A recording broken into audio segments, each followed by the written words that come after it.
ಮೊದಲನೆಯ ವಾಚನ ಪ್ರವಾದಿ ಮಿಕನ ಗ್ರಂಥದಿಂದ ವಾಚನ. ಸರ್ವೇಶ್ವರ ಸ್ವಾಮಿ ಇಂತೆನ್ನುತ್ತಾರೆ, ಎಫ್ರಾತದ ಬೆತ್ಲೆಹೇಮೆ, ಜುದೇಯದ ಕುಲಗಳಲ್ಲಿ ನೀನು ಅತಿ ಚಿಕ್ಕವಳಾಗಿದ್ದರೂ ಇಸ್ರಾಯೇಲನ್ನು ಆಳತಕ್ಕವನು ನಿನ್ನಿಂದಲೇ ಉದಯಿಸುವನು.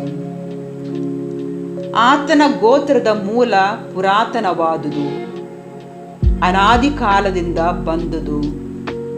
ಇಂತಿರಲು ದಿನ ತುಂಬಿದವಳು ಹೆರುವವರೆಗೂ ಸರ್ವೇಶ್ವರ ತನ್ನ ಜನರನ್ನು ಶತ್ರುಗಳ ವಶಕ್ಕೆ ಬಿಟ್ಟು ಬಿಡುವರು.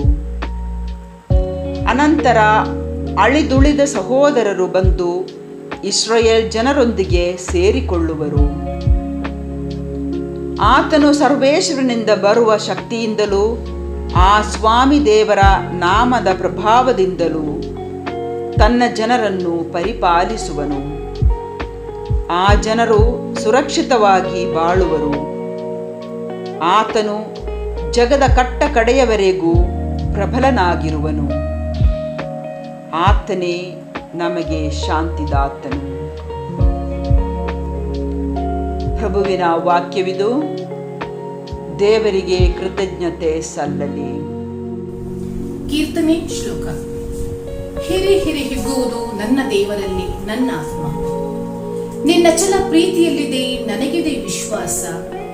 ನಿನ್ನ ರಕ್ಷಣೆ ತಂದಿದೆ ನನ್ನ ಮನಕ್ಕೆ ಹರ್ಷ. ಶ್ಲೋಕ.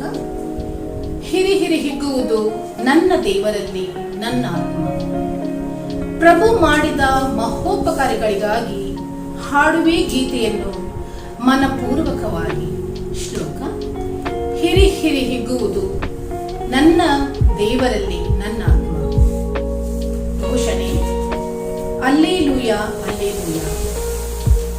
ಪರಿಶುದ್ಧ ಮರಿಯೇ, ಸ್ತ್ರೀಯರಲ್ಲಿ ನೀವು ಧನ್ಯರು, ಸ್ತುತಿಗೆ ನೀವು ಯೋಗ್ಯರು, ಏಕೆಂದರೆ ನ್ಯಾಯಪುತ್ರನಾದ ಯೇಸು ನಿಮ್ಮ ಉದರದಲ್ಲಿ ಜನಿಸಿರುವರು.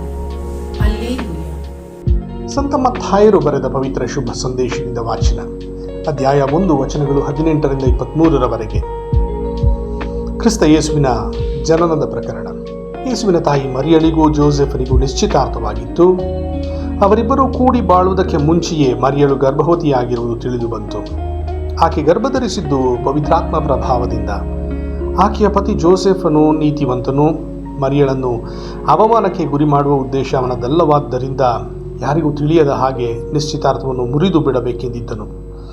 ಆತನು ಈ ಕುರಿತು ಆಲೋಚಿಸುತ್ತಿದ್ದಂತೆ ದೇವದೂತನು ಕನಸಿನಲ್ಲಿ ಕಾಣಿಸಿಕೊಂಡು, ದಾವೀದ ವಂಶದ ಜೋಸೆಫನೇ, ಮರಿಯಳನ್ನು ನಿನ್ನ ಪತ್ನಿಯನ್ನಾಗಿ ಸ್ವೀಕರಿಸಲು ಅಂಜಬೇಡ.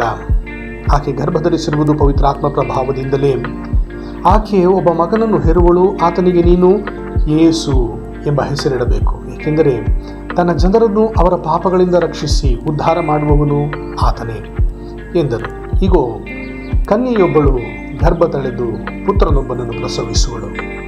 ಇಮ್ಯಾನುವೇಲ್ ಎಂದು ಆತನಿಗೆ ಹೆಸರಿಡುವರು ಎಂಬುದಾಗಿ ಪ್ರವಾದಿಯ ಮುಖಾಂತರ ಸರ್ವೇಶ್ವರ ಹೇಳಿದ ಪ್ರವಚನ ನೆರವೇರುವಂತೆ ಇದೆಲ್ಲ ಸಂಭವಿಸಿತು.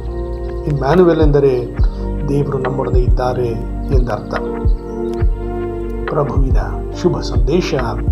ಕ್ರಿಸ್ತರೇ ನಿಮಗೆ ಸ್ತುತಿ ಸಲ್ಲಲಿ.